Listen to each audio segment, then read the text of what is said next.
So, Bill, have you got a favorite historical moment in your life or thing that you've gone through or heard? Yeah, actually I do, and it's part of, again, it's part of our family history. In 1975, Monica went with a weird family to Telluride and went to the National Hang Glide Championships. And she came back and said, "Oh, you guys got to go to Telluride, Colorado." We'd never been there before.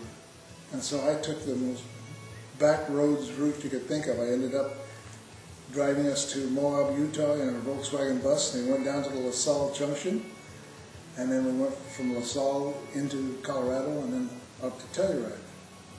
And it was much later that I learned that back in the 1800s, there was a group of people living in La Salle Junction, and that they were deathly afraid of the Indians, the Ute Indians, who were living between them, between La Salle Junction and Telluride. I mean, that was a main route, though, for all the miners.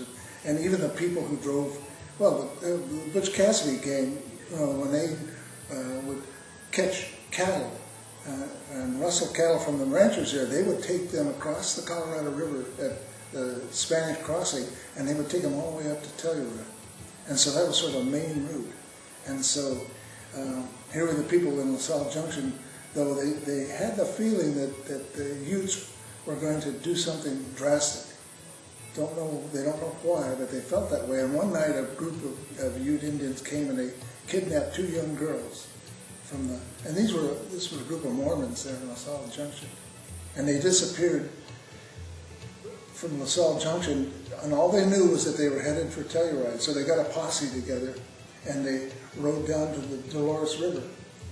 And they split right there because they weren't sure which direction they had taken with the girls. And part of them crossed the river and headed up to what is now towards Telluride, and the other one went up the Dolores River. And they ran in to the Indians just a day after they'd split up. And the Indians had gone up the Dolores River.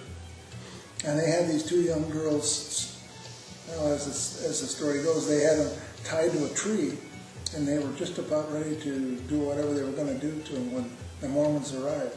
And there was a terrible gun battle. Half of the Mormons were killed right there on the spot. And I think there were just two left. Two survived that thing, and they either killed or drove off the rest of the Indians. But they saved those two girls. And they came back, took them back to La Salle Junction, and they became heroes.